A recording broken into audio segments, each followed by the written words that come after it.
அந்த பாபாவுடைய அருள் தான் எனக்கு ஒரு மன நிம்மதியான ஒரு வாழ்வை கொடுத்துருக்கிறாரு சாயப்பா. லைஃபே ஒரு பிளெஸிங் இருந்தா எப்படி இருக்கும்னா அந்த மாதிரி ஒரு லைஃப் தான் கொடுத்தாரு. பாபாவே வந்து அவங்க டாக்டரா இருந்து டாக்டர் ரூபத்துல வந்து உங்களுக்கு அதை சரி பண்ணுவாரு.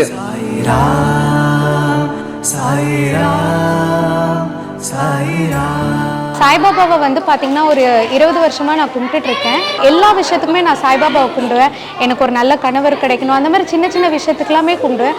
அதுக்கேற்ற மாதிரியே வந்து பார்த்தீங்கன்னா பாபா எனக்கு எல்லா விதத்துலையுமே வந்து பிளெஸிங், லைஃபே ஒரு பிளெஸிங் இருந்தால் எப்படி இருக்கும்னா அந்த மாதிரி ஒரு லைஃப் தான் கொடுத்தாரு.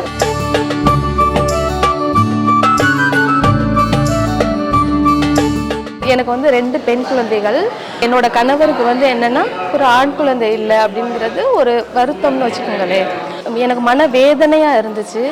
அந்த மன வேதனையை சாயப்பா பரவாயில்ல, நம்மளுக்கு 2 பெண் குழந்தைகள் போதும் அப்படிங்கிற ஒரு மனநிலைமைக்கு மாற்றி என்னைய இப்போ நல்ல ஒரு சமாதானமான வாழ்வை எனக்கு கொடுத்துருக்கா எங்கள் வீட்டுக்கார். அதை அருள்னது யாருன்னா நம்ம சாயப்பா தான்.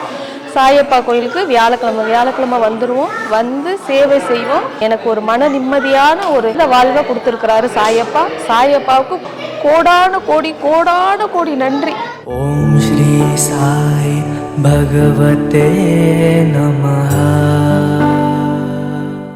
கடந்த ஒரு 3 வாரமா பாத்தீங்க, எங்க அம்மாவுக்கு ரொம்ப உடம்பு சரியாம போயிடுச்சு. தொண்டையில வந்து கட்டி இருக்குன்னு டாக்டர் சொல்லிட்டாங்க. அதுக்கப்புறமா ஸ்கேன் எடுத்தோம், பயாப்சி எடுக்கணும்னு சொல்லிட்டாங்க.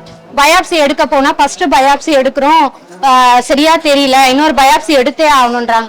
அங்க இருந்து நான் நேரா வந்து பாபா கிட்ட வேண்டிக்கிட்டு ஒரு துணி பூஜை பண்ணேன். குருஜி கிட்ட சொல்லி துணி பூஜை பண்ணி உதி கொடுத்தாரு குருஜி. அதை வாங்கிட்டு மேல வந்து பாபாக்கு நெய்வேதியம் பண்ணி பிரசாதம் இருந்தது, அதையுமே கொடுத்து எடுத்துட்டு போய் கொடுங்க உங்க அம்மா கிட்டன்னு சொன்னாரு. எடுத்து போய் கொடுத்து 2வது பயாப்சி எடுக்கிறோம். எங்களுக்கு ரொம்ப பயமாயிடுச்சு, ரிசல்ட் என்ன வருங்க. குருஜிக்கு போன் பண்றேன், குருஜி இன்னைக்கு ரிசல்ட் வரப்போகுது, எங்களுக்கு ரொம்ப பயமா இருக்கு சொல்ற. அப்ப குருஜி சொல்றாரு ஒண்ணுமே இருக்காதுமான்னு சொல்றாரு. பாபா சொல்ற மாதிரியே இருந்தது. இங்க நிறைய பேர் எனக்கு வெளியில இருந்தெல்லாம் போன் பண்ணுவாங்க, உடம்பு சரியில்லை, ஒரு பயாப்சி எடுக்கணும்னு சொல்லியிருக்காங்க.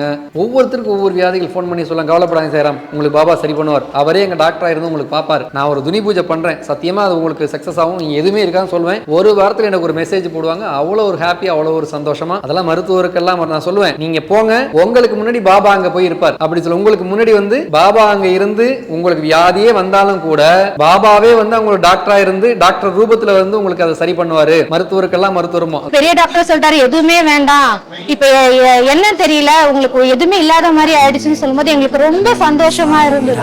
அந்த பாபாவுடைய அருள் தான் எங்களுக்கு. சாய்நாத் மகாராஜுக்கு ஜெய். அதாவது எங்கே போனோம்னா ஹாஸ்பிட்டல் போனா கூட பாபா பக்தர்லாம் பாபா பார்த்துட்டா அவங்களுக்கு வந்து நல்லா இருக்கும், ஒரு தைரியம் நம்பிக்கை வந்துருது. ஒரு ஹாஸ்பிட்டலுக்கு போறாங்கன்னா என்கிட்ட சொல்லுவாங்க, ஹைராம் நான் போனேன், அங்கே போய் பார்த்தா பாபா படம் அப்படியே இருந்து எனக்கு அப்பயே சரியாயிடுது அப்படின்னு சொல்லுவோம். அது மாதிரி நம்ம போறதுக்கு முன்னாடி அவர் அங்க இருப்பார். சமஸ்த ஜெகமே சாயி சொரூபம், நான் எல்லா இடத்துலையும் வியாபித்திருக்கேங்கிறார். சாய்ராம் சாய்ராம் சாய்ராம்.